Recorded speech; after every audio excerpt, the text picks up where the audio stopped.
So picture this. It's a regular Thursday evening. I'm home, scrolling through my phone, killing time before dinner. Emily's not back yet. She texted earlier saying she had some last-minute work thing at the office. No surprise there. Lately, there's been a lot of these work things.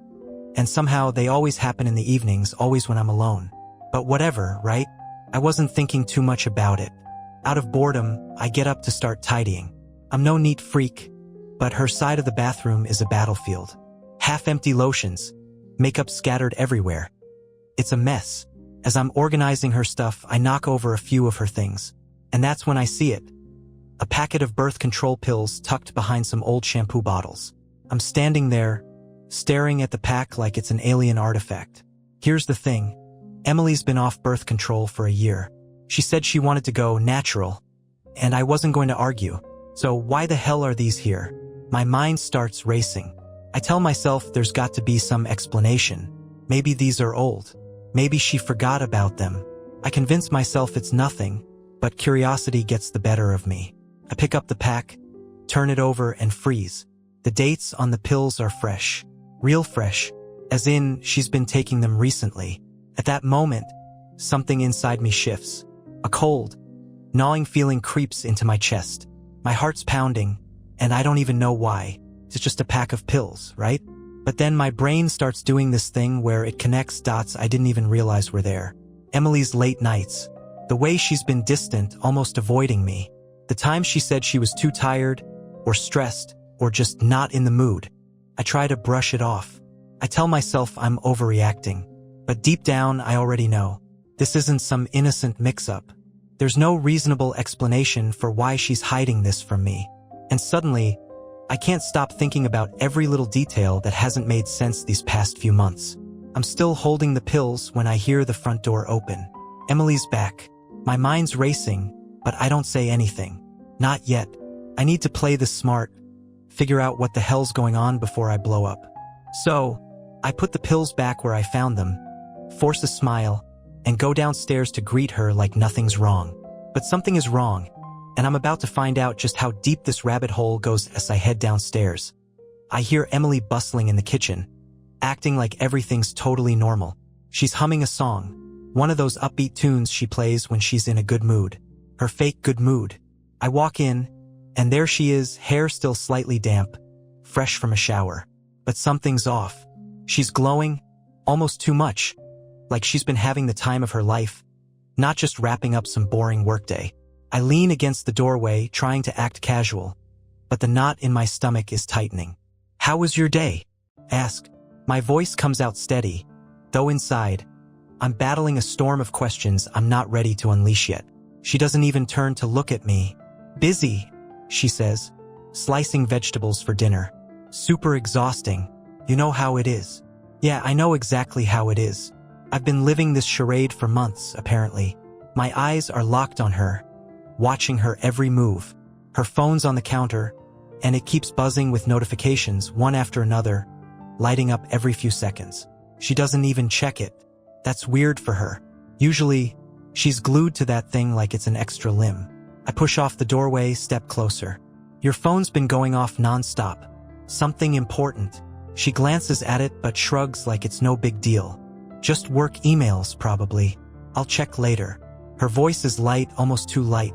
She keeps chopping, not even fazed. The whole scene feels staged, like she's putting on this performance, hoping I'll buy into the routine. But I'm already seeing through it. And now, the pills upstairs are screaming in my head. I decide to test the waters, see if she's going to hang herself with her own lies. "So, how's that new guy at work? What's his name? Nathan, right?" I throw it out casually, like I don't already suspect something's going on. I mean, she's mentioned him before, the new guy who joined her team a few months ago. A bit too often, actually. I wasn't paying attention then, but now I'm adding it all up. Her knife stops mid-slice. For the briefest second, I see her fingers tense. Then she quickly recovers. "Oh, Nathan? Yeah, he's doing fine. Still learning the ropes," she says, turning back to the cutting board. Too quickly, too smooth. I walk around the counter, lean against it, crossing my arms. "You've been working late a lot lately. Is it because of him? Helping him get settled in?" I'm watching her carefully, looking for any crack, any flicker of guilt. She hesitates, just for a second, then keeps chopping. Yeah, sort of. There's just a lot going on right now, deadlines and all. You know how it is, she repeats, as if saying it enough times will make me swallow the excuse. I nod slowly, my blood boiling under the surface. Sure, I get it. And just like that, she thinks she's dodged the bullet. She even smiles a little, like she's proud of how she's handling this, like I'm some clueless fool. But I'm done being in the dark. I walk over to the fridge, grab a drink, trying to look casual. My heart's hammering in my chest, and I know I'm on the edge of something huge, but I need to play this cool. No way am I confronting her without more proof. Not yet, but I'm sure as hell not letting this slide, either.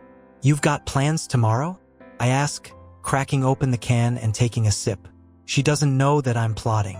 Probably another late night at the office, she says, rolling her eyes, like she's so tired of it all.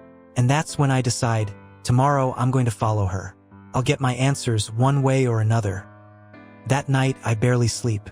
Every time I close my eyes, I see those damn birth control pills and Emily's face. The way she shrugged off every question like I'm some idiot. I'm lying there next to her in bed, but it feels like there's an ocean between us. She's sleeping peacefully, wrapped in the sheets like she's got nothing to hide. But I know better now. Morning comes, and I'm already set on what I have to do. I've never been the kind of guy to play detective, but when your gut is screaming at you, you have no choice but to listen. Today's the day I get my answers. Emily wakes up early, like she's got somewhere important to be. She's rushing around, grabbing her things, barely saying a word to me. Just a quick peck on the cheek. So casual, so fake. And then she's out the door, off to work. I give it 10 minutes. My hands are sweating, my heart pounding in my chest like a drum. Then I grab my keys and head out too. I'm not an expert in this kind of thing, so I have no idea if she'll spot me, but I'm careful, keeping my distance as I follow her car. She's heading towards downtown, but something's off. She's not driving in the direction of her office. I stay back, watching her make a turn into a different part of the city, one that I know too well because of all the trendy bars and cafes. It's a place where people go to meet someone, not to work. She pulls into a parking lot behind one of those modern-looking buildings, and I park a block away, barely able to keep my hands from shaking as I sit there, watching her. Emily steps out of the car, dressed way too nicely for a day at the office. Tight black skirt, heels, and this blouse that I've never seen her wear. And then I see him, Nathan, the new guy at work. He's waiting for her by the entrance. He's smiling, that casual, cocky grin like he's been doing this for a while. Like this is normal. She walks right up to him, and without even hesitating, they hug. Not just any hug either, there's a familiarity to it. The kind of hug you don't share with a colleague. They disappear inside, leaving me sitting there, frozen. My worst fear is playing out right in front of me, but it feels like I'm watching it happen to someone else. For a few minutes, I can't even move. I just sit there, staring at the door they went through, trying to make sense of it all. But deep down, it makes perfect sense. The late nights, the distance, the pills. It was never just a coincidence. I should have known. I take a deep breath, trying to calm myself. Part of me wants to storm in there, make a scene, call her out in front of everyone. But that's not how I want this to go down.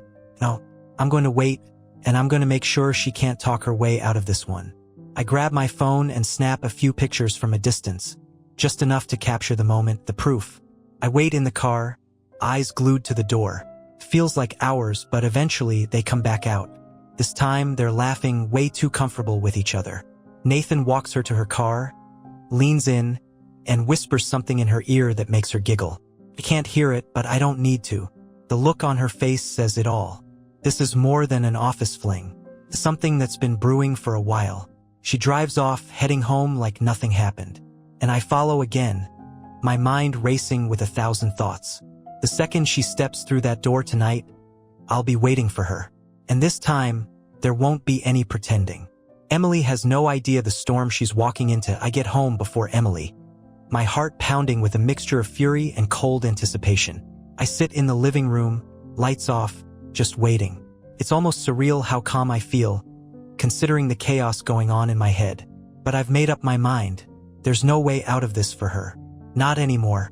When I hear her car pull up, I almost smile to myself. She's completely clueless. I know exactly where she's been, who she's been with, and she's about to walk in here like nothing happened. Like she's still fooling me. I can already imagine her fake smile, her sweet little voice telling me how crazy work was today. The door clicks open, and there she is, right on cue. "Hey, babe," she says, all cheerful. "Long day." She tosses her purse on the chair, kicks off her heels like she's exhausted. I'm still sitting in the dark, just watching her. She doesn't notice me at first, but when she finally does, she freezes, a half smile stuck on her face. "Why are you sitting here in the dark?" she asks, her voice a little unsure now. I stand up slowly, flipping the lamp on. The light floods the room, and I can see the moment she starts to get nervous. I take my time, not saying a word yet. I want her to feel this, to stew in it for a second. I want her to know that something is very, very wrong. Finally, I hold up my phone, the pictures of her and Nathan filling the screen. I watch her eyes widen, her expression twisting from confusion to panic in a split second. "Long day, huh?" I say, my voice deadly calm. "Tell me, Emily, what part of your day involved you meeting Nathan at a cafe and laughing like you don't have a husband waiting for you at home?" Her face goes pale. She opens her mouth, then closes it again, clearly scrambling for an explanation. "Wah, what are you talking about?" she stammers, trying to regain control. It's not what it looks like. I cut her off before she can even finish. "Oh, so meeting him behind my back, hugging him, spending hours together outside of work, and lying to me every single day isn't what it looks like?" My voice is rising now, every word dripping with the anger I've been holding back. "Tell me, Emily, what the hell am I missing here?" She blinks rapidly, clearly caught off guard by how direct I'm being. She steps back, hands up, like she's trying to defuse a bomb. "Listen, it's not like that, I swear. Nathan and I were just friends. I was helping him with a project. That's all it was." I laugh. I actually laugh out loud at the ridiculousness of it. Friends? Friends. I throw the phone onto the coffee table. "You expect me to believe that? And what about these?" I pull out the birth control pills from my pocket, the ones I found in the bathroom. Her eyes go wide again. This time, there's no denying it. She knows she's caught. "Oh my God." She stumbles over her words, trying to think of a way out, but there's nothing left. She's out of excuses. "What are these for, Emily?" I ask, my voice sharp as a knife. "You're not taking them for us, that's for damn sure." Her face crumbles, and for a moment I think she might actually cry. But then, just as quickly, something changes in her expression. Instead of apologizing or breaking down, she looks up at me with this defiance, like somehow I'm the one in the wrong. "Okay, fine," she snaps. "Yes, I've been seeing Nathan, but it's not what you think. It's not serious. It's just something that happened. We got close, and I wasn't sure where things were going between us, you and me.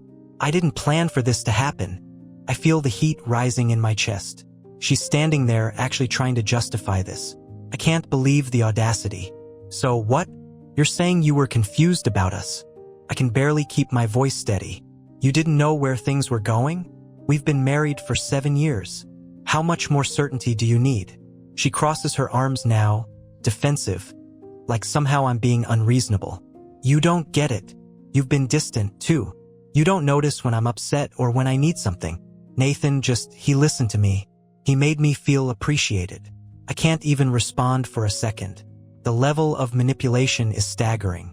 She's turning this whole thing around, trying to make me feel guilty for her cheating. Like this is my fault. Like I'm the one who drove her into his arms. "Don't you dare try to pin this on me," I say, my voice shaking with rage. "I've been here, every day, doing everything I can to make this marriage work. You're the one who's been lying. You're the one sneaking around, making excuses, and pretending everything's fine. Don't act like this is about me." She opens her mouth, about to argue, but I cut her off again. "You've been cheating, Emily. Call it what it is. You betrayed me, and now you're standing here trying to make me the bad guy. How the hell do you even live with yourself?" For the first time, she looks genuinely rattled. She takes a step back, realizing that there's no way out of this. Not anymore. I can feel the weight of everything crushing down on me. The lies, the betrayal, the months I spent in the dark, believing her. I don't know where we go from here, but I know one thing for sure. This marriage, this life we built together, will never be the same again. She stands there, biting her lip, the defiance draining from her face as the silence between us thickens. For a moment, I think maybe, just maybe, she's finally gonna come clean, drop the act, show some kind of remorse. But instead, she does what I've come to expect from her. She doubles down. Okay, fine, she says, her voice colder now, almost casual. Yes, I cheated. I won't lie about that anymore. She shrugs like it's not a big deal, like she's admitting to forgetting to pick up milk from the store. But you know what? Maybe if you hadn't been so checked out lately, I wouldn't have had to. I feel the blood drain from my face, my jaw tightening as her words hit me like a slap. Had to? She's actually trying to justify her cheating as some twisted way to punish me. There's a heavy pause, both of us locked in this standoff, her eyes flicking to mine like she's daring me to explode. Had to? I repeat, disbelief flooding my voice. That's what you're going with? You're actually standing here trying to convince me that this is my fault. She rolls her eyes, and that's when I lose it. Not in the yelling, screaming way. No, I lose it in the worst possible way. A quiet, bitter kind of rage that scares even me. I take a step closer, keeping my voice calm, but there's a sharp edge to it now. I've been here, Emily. Every day, right here. I wasn't the one sneaking around with some guy, taking birth control pills behind your husband's back. I wasn't the one making excuses and hiding things. Don't you dare make this about me. Her eyes narrow, and I can see that flash of defiance return. She doesn't like being cornered. Doesn't like that I'm not letting her wiggle out of this. Oh, please, she snaps. You've been here, sure, but you haven't been present. You come home, barely talk to me, you're always so distracted. It's like you don't even notice me anymore. Maybe if you had, things wouldn't have turned out this way. There it is again, her trying to flip the blame, trying to make me question myself. But this time, I'm not falling for it. I stare at her, feeling the last bit of love I had for her dissolve into something dark and cold. It's like I'm seeing her for the first time. The real Emily, the one who doesn't care about anything but herself. You're unbelievable, I say, my voice low. All this time, I've been trying to figure out what I did wrong, why you've been so distant. I thought maybe it was stress, or work, or something we could fix together. But no, it wasn't me. Was it? You were out there, screwing around with some guy and then coming home, looking me in the eye, and lying like it's nothing. And now you're standing here, acting like you're the victim. Her lips twist into a sneer, and for the first time, I see something ugly in her face. You don't get it, do you? She says, her voice dripping with venom. Maybe I wouldn't have had to look elsewhere if you weren't such a boring, predictable, safe choice. Nathan, he's exciting. He's fun. He actually made me feel alive again. What do? Come home, watch TV, and expect me to just be satisfied with that? I take a step back, stunned. Safe. Predictable. The words bounce around in my head like gunshots, each one cutting deeper than the last. I've been trying so hard to build something solid, something stable, thinking that's what we both wanted. But apparently, while I was busy trying to build a life for us, she was busy chasing thrills with someone else. You know what? I say, my voice hoarse from the anger I'm barely containing. If that's what you wanted, if all you needed was a thrill, then maybe you should have told me before we got married, before we built this life together, before you decided to throw it all away for some fling. She looks at me, and for a moment, I see something flicker in her eyes. It's not regret or guilt. No, it's something even worse. It's indifference. She shrugs again, completely unbothered. People change. What can I say? Maybe you're just not enough for me anymore. And there it is. The final blow. The words that slam into me like a truck, shattering any last piece of hope I had that this could somehow be salvaged. Not enough. That's what it all comes down to for her. I'm not exciting enough, not spontaneous enough, not whatever she's chasing. She's willing to throw away everything we've built over the years because she got bored. I stand there, numb, watching her as she picks up her purse from the chair and slings it over her shoulder like this is just another Tuesday night. "Where are you going?" I ask, my voice eerily calm. She glances at me over her shoulder, giving me that same dismissive smile she's been wearing since this whole thing started. "Out. I need some space to think. Maybe you should do the same." And with that, she walks out the door. No apology. No remorse. Nothing. The door closes behind her, and I'm left standing in the living room, staring at the empty space she's left behind, wondering how the hell it all came to this. The door slams shut, and the silence that follows is deafening. I'm standing there, staring at the spot where she was just standing, my mind a whirlpool of emotions. My hands are trembling, fists clenched so hard my knuckles are white. Every word she threw at me, boring, predictable, not enough, keeps playing in my head on a loop, each one hitting harder than the last. I should be furious. I should be pacing, yelling, throwing something, anything. But instead, all I feel is this cold emptiness spreading through my chest. It's like the shock of it all has numbed me, and now I'm just hollow. How the hell did we get here? I sink into the couch, my body heavy, the weight of everything crashing down on me. 7 years together. 7 years, and she's out there, doing God knows what with Nathan, while I've been here, building a life she apparently couldn't care less about. I stare at the birth control pills still sitting on the coffee table. Proof of her betrayal, as if I need any more. My mind's reeling, but then the realization hits me. She walked out. She just left. After everything, after dropping that bombshell, she didn't even try to fix it. Didn't even pretend to care. And that hurts more than anything. I don't know what I was expecting. A fight, maybe, or some pathetic attempt at an apology. But not this. Not her shrugging off our entire marriage like it's something she can take or leave on a whim. I grab my phone. My hands are shaking, but I scroll through my messages, my thumb hovering over her number. For a split second, I think about calling her, demanding she come back and face this head-on. But what would that accomplish? She made it perfectly clear. I wasn't enough for her, and she's not coming back.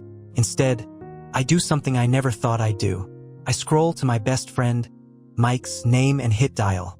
He picks up after a few rings, his voice cheerful, oblivious to the chaos that just blew up in my life.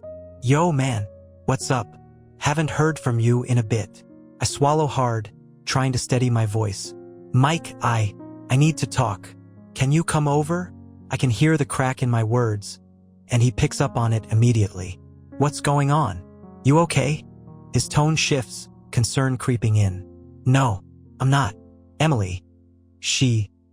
My throat tightens, and I can't get the words out. How do you even explain something like this?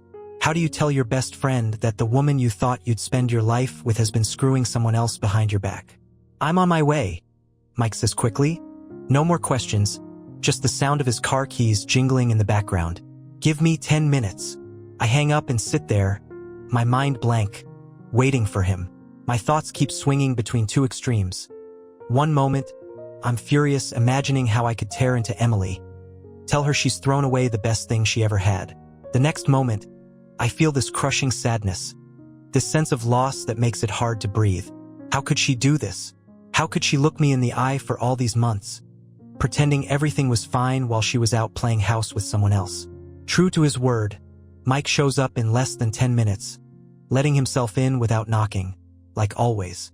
When he walks into the room, he takes one look at me and knows something's seriously wrong. I must look like a wreck, still in my work clothes, disheveled, probably pale as hell. "Jesus, man," he says, sitting down next to me. "What happened?" I can't even look at him. My voice is flat as I start to explain. "She's been cheating on me, Mike. Emily. She's been seeing some guy from work. Nathan. I found out today."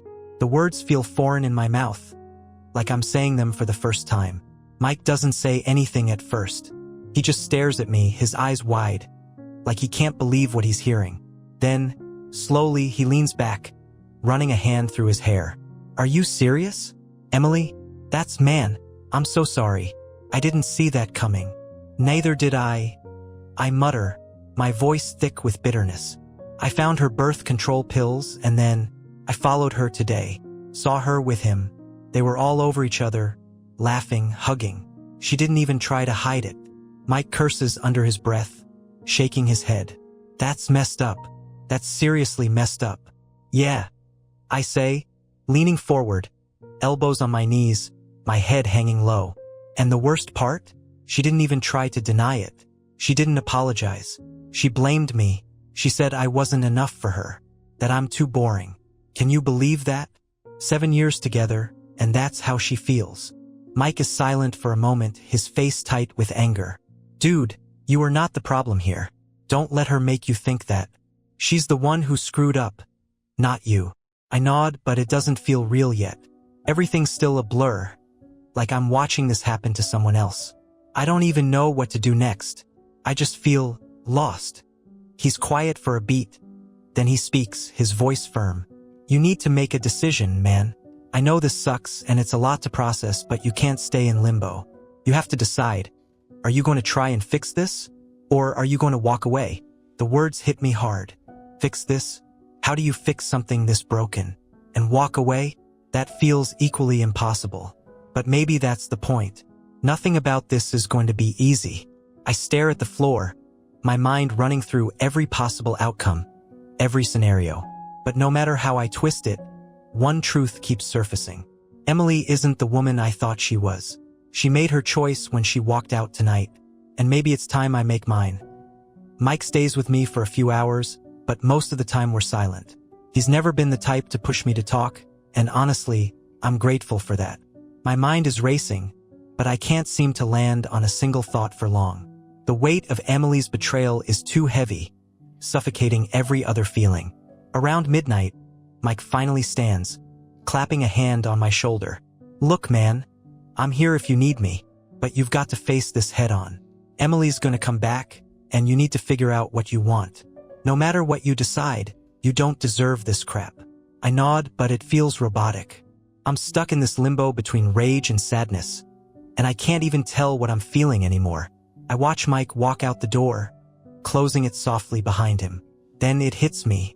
The silence in the house is deafening. This place, the home we built together, feels like a prison now. Every piece of furniture, every photo, every tiny reminder of our life together. It all feels like a cruel joke. It's like the ghost of what we had is haunting me, mocking me with what's been ripped away. And then I hear it. Her car. Emily's back. I stand, my muscles tense, as if my body knows what's coming next, but my mind hasn't caught up yet. She walks in, keys jangling, her face blank. No guilt, no shame, just that same indifferent look she gave me when she left. It's like nothing happened, like we're about to have some normal, stupid conversation about dinner plans or the weekend. But not tonight. Tonight, everything is different. She drops her purse on the floor and meets my eyes. For a moment, we just stare at each other. I don't know if she's waiting for me to explode or break down, but I'm not giving her that. I'm not giving her anything. So, she finally says, her tone so casual it makes my blood boil. Did you think about what we talked about? What we talked about. She says it like we had some kind of rational discussion, like she didn't just rip my life apart a few hours ago. The audacity in her voice is unreal, and I can feel the anger rising, threatening to spill over. But I don't let it. I keep it buried, cold and controlled. I say, my voice steady, too steady. She seems to notice it too, because her expression falters for a second. Just a second. And? She asks, crossing her arms, that cocky, dismissive attitude still clinging to her like a bad perfume. What do you want to do? What I want to do. I almost laugh, as if this decision is about picking a restaurant for dinner. As if the destruction of our marriage is just a minor inconvenience. I step closer, looking her dead in the eyes. I want to know why. I say, my voice quiet but firm. I want to know why you thought it was okay to lie to me, to sneak around behind my back. Why you thought Nathan was worth more than our marriage. Her face tightens, but she doesn't back down.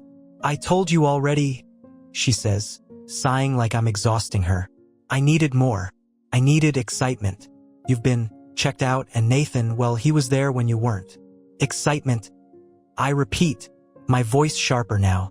You threw away everything we built for some thrill, for some guy who gives you attention for a few months? And what then, Emily? What happens when Nathan gets boring? You'll just move on to the next guy who makes you feel alive. She flinches slightly, but then her eyes harden again. You don't get it. I didn't plan this, okay? It just happened. Things like this don't just happen. I snap, the coldness slipping, my anger seeping through. You made a choice. You chose to lie. You chose to cheat. You chose to walk out on us. For the first time, I see a flicker of something close to regret in her eyes, but it's too little, too late. She tries to soften her tone. Look, maybe we can work through this. People make mistakes. Maybe we can go to counseling or something. Counseling? I scoff, shaking my head. Counseling doesn't fix betrayal, Emily. It doesn't erase the fact that you've been lying to me for months. That you looked me in the eye every single day and pretended like everything was fine while you were screwing Nathan. She steps forward, reaching out, but I back away, shaking my head. I don't want her touching me. I don't want any of this. I made a mistake, okay? She says, her voice cracking slightly. But we've been together for 7 years. You can't just throw that away over one mistake. One mistake, I say, laughing bitterly. This wasn't a one-time thing. You didn't trip and fall into his arms by accident. You've been lying to me every single day. You've been cheating on me while I was here, trying to make a life for us. You didn't just betray me, Emily. You shattered the trust we had, and there's no coming back from that. She blinks, her face twisting with frustration, like I'm being unreasonable, like I'm not giving her the chance she thinks she deserves. But I'm done. I'm so done. I'm not staying in this marriage. I say finally, the words heavy but certain. I deserve better than this. You made your choice, and now I'm making mine. For the first time, real fear crosses her face. Wait, she says, her voice cracking for real this time. You're leaving? Just like that. I nod, not even hesitating. Yeah, just like that. You already left, Emily. You left the moment you decided Nathan was worth more than what we had. I'm just making it official. The silence between us is thick, suffocating. She looks at me, searching for some way to pull me back. But it's over. I see that now, clearer than ever. I turn, grabbing my coat, and head for the door. The weight in my chest lifts a little as I reach for the handle, ready to walk out of the life we built together. It's not the life I thought I'd have, but it's better than living in a lie. Wait, she calls out, her voice desperate now. We can fix this. Please, don't do this. But I'm already gone. The night air hits me like a punch, cold and sharp, but it feels cleaner out here, clearer. I stand on the front porch for a second, just breathing, the weight of everything inside that house finally starting to lift off my chest. I can still hear Emily's voice behind the door, muffled, calling my name, but I don't turn back. I can't. I step off the porch and head to my car, my mind buzzing with the finality of what just happened. I left her. After everything, 7 years of marriage, the home we built, the life we planned, I walked out, and it feels surreal, like I'm floating outside of myself, watching my own life collapse from a distance. But with each step I take toward the car, something else is stirring underneath the numbness. It's a strange mixture of grief and relief. Grief for what's lost, for the future I thought I had. But there's relief, too. A sense of release, like I'm finally free from the constant questioning, the endless doubt that's been hanging over my head for months. No more lies, no more pretending everything's fine. I sit in the car for a moment, gripping the steering wheel, my heart still racing. I don't have a plan. I don't know where I'm going or what comes next. But the one thing I do know is that I can't stay. Not in that house, not with her. There's nothing left there for me. I start the engine, the hum of the car filling the silence. My phone buzzes in my pocket, and I pull it out to see Emily's name lighting up the screen. I don't answer. What's the point? We said everything that needed to be said, and honestly, hearing her voice again might break the fragile sense of control I'm holding onto right now. She's already taken enough from me. Instead, I pull out of the driveway, the headlights cutting through the darkness as I drive aimlessly through the empty streets. It's late, way past midnight, and the city feels almost deserted. I'm not sure where I'm headed, but something inside me tells me that anywhere is better than where I just left. My thoughts are a mess, ping-ponging between anger and sadness. Part of me still can't believe this is real. Emily, the woman I thought I knew better than anyone, turned out to be a stranger. How could she do this? How could she look me in the eyes, day after day, and lie so easily? It's like every memory we shared has been poisoned. Everything feels tainted now. Every smile, every laugh, every touch. It's all a lie. But as I drive, something else starts to settle in. Something quieter, calmer. I realize that this isn't just about Emily anymore. It's about me. It's about the man I was becoming in that marriage. The one who was too afraid to confront the truth. The one who was willing to settle for less because he thought that's what love looked like. I pull into a 24-hour diner, the neon sign buzzing in the night, and park the car. I sit there for a minute, staring at the lights flickering, thinking about how everything went so wrong. But for the first time, I'm not trying to fix it. I'm not trying to figure out what I could have done differently or where I messed up. Because the truth is, none of this was on me. I wasn't perfect, nobody is, but I didn't deserve this. I didn't deserve to be treated like an afterthought, like some option she could pick up and drop whenever she felt like it. Inside the diner, I find a booth in the corner, the smell of coffee and fried food filling the air. It's quiet, only a few other people scattered around, the kind of place where nobody cares why you're there. A waitress comes over, and I order coffee, though I'm not even sure I'll drink it. I just need to sit, to think, to breathe. As I sit there, staring out the window at the dark, empty street, it hits me. This is the first step towards something new. It's not the life I wanted, but maybe it's the life I need now. Maybe walking away is the only way to really find myself again. The phone buzzes again. I glance at the screen. Another call from Emily, followed by a string of texts. Please pick up. I'm sorry. Let's talk. I didn't mean what I said earlier. I stare at the messages, feeling nothing but a cold sense of finality.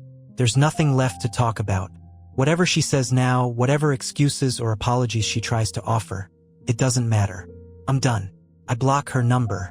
It's a clean break, and it feels like ripping off a bandage. Painful but necessary. I need to start healing, and I can't do that with her voice in my ear, trying to twist the narrative, trying to make this something it's not. I sip the coffee, still too hot, but it wakes me up, brings me back to the present. I'm here. I made it out. And for the first time in a long time, I feel like I'm in control of my life again. There's a long road ahead, and I have no idea where it's going to take me. But at least I'm on my own terms now. If there's one thing I've learned from all this, it's that sometimes walking away is the bravest thing you can do. You can't save what's already broken, and you can't hold on to someone who doesn't respect you. I deserve better than the lies, the betrayal, the half-hearted excuses. I deserve someone who chooses me, who doesn't need to be convinced that I'm enough. I'm not sure what the future holds. Maybe it's messy, maybe it's painful, but at least it's mine. I pay for the coffee, leave a tip on the table, and walk out into the night, the city lights blurring around me. For the first time in months, I feel a strange sense of peace, like I'm finally free from the weight of everything I thought I had to carry. And as I get into my car and drive away, I know one thing for sure. I'm done looking back.